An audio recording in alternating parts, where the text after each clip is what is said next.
राजस्थान के पंचायत चुनाव के अब तक के नतीजों में कांग्रेस को बड़ा झटका लगता दिख रहा है। अब तक जिन जिलों के नतीजे आए हैं उनमें सचिन पायलट का गढ़ माने जाने वाला टोंक जिला भी शामिल है, जहां बीजेपी ने कांग्रेस को शिकस्त दे दी। टोंक जिला परिषद की 25 सीटों में 15 पर बीजेपी ने, 10 पर कांग्रेस ने जीत दर्ज की है। इसी तरह कांग्रेस के प्रदेश अध्यक्ष गोविंद डोटासरा, स्वास्थ्य मंत्री डॉक्टर रघु शर्मा, सहकारिता मंत्री उदयलाल आंजना और ब्रिजेंद्र ओला जैसे दिग्गज नेता भी अपने गढ़ नहीं बचा पाए। जिला परिषद की 117 सीटों के परिणाम सामने आए हैं, जिनमें बीजेपी ने 65 सीटों पर और कांग्रेस ने 49 सीटों पर जीत दर्ज की।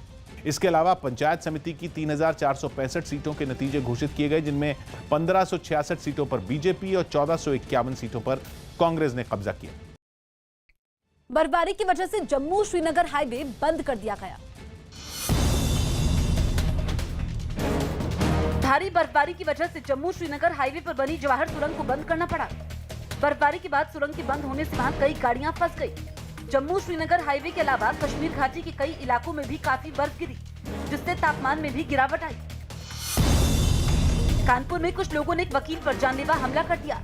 इस घटना के सीसीटीवी वीडियो में कई लोग उस वकील को लाठियों से पीटते नजर आए और बीच बचाव की कोशिश कर रहे उसके साथी को भी हमलावरों ने पीट दिया। वकील को पीटने के बाद सभी लोग वहां से फरार हो गए।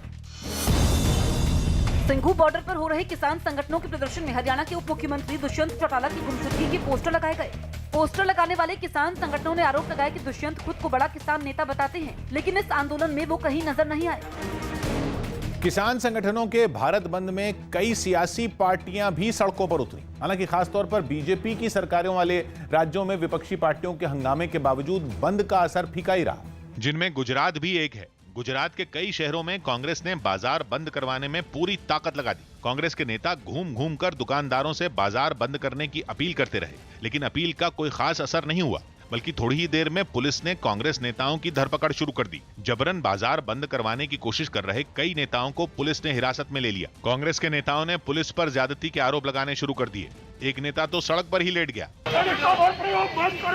राजकोट के अलावा कांडला में भी कांग्रेस ने बंद को कामयाब बनाने के लिए रास्ते रोकने की कोशिश की। शहर की एक मुख्य सड़क के बीच टायरों को रखकर आग लगा दी गई और काफी देर के लिए रास्ता बंद कर दिया। ये सरकार नहीं चलेगी, नहीं चलेगी। उत्तर प्रदेश के बस्ती में बंद कराने के लिए समाजवादी पार्टी के कार्यकर्ता सड़कों पर उतर आए। जब तक प्रदर्शनकारी पैदल मार्च करते रहे, पुलिस देखती रही, लेकिन जैसे ही प्रदर्शनकारी सड़क पर बैठकर नारे लगाने लगे, पुलिस का एक्शन शुरू हो गया। रास्ता खुलवाने के लिए पुलिस ने लाठीचार्ज कर दिया और कई नेताओं को हिरासत में ले लिया। गुजरात और यूपी के अलावा बिहार और पश्चिम बंगाल में भी सियासी पार्टियों ने बंद को कामयाब बनाने की पूरी कोशिश की। बिहार में आरजेडी के अलावा पप्पू यादव की पार्टी जन अधिकार पार्टी के कार्यकर्ता भी सड़कों पर उतरे और पटना के डाक बंगला चौराहे पर दिन चढ़ते ही सियासी दंगल शुरू हो गया।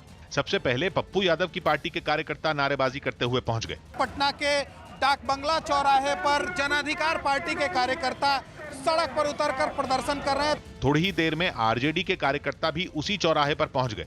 आरजेडी के कार्यकर्ताओं के पहुंचते ही हंगामा शुरू हो गया। प्रदर्शनकारियों ने सड़क पर लगे हुए पुराने वो सभी बोर्ड और पोस्टर फाड़ने शुरू कर दिए, जिन पर प्रधानमंत्री नरेंद्र मोदी या बीजेपी के दूसरे नेताओं की तस्वीरें लगी थीं। थोड़ी ही देर में पुलिस और प्रदर्शनकारियों के बीच धक्का मुक्की शुरू हो गई। बिहार के खगड़िया में भी विपक्षी पार्टियों ने सड़क के बीचों बीच टायर जलाकर नारेबाजी शुरू कर दी। कोलकाता में टीएमसी ने तो बंद का समर्थन नहीं किया, लेकिन लेफ्ट पार्टियों के नेता बंद कराने के लिए सड़कों पर उतर आए। हालांकि बाजारों पर लेफ्ट पार्टियों की कोशिश का कोई खास असर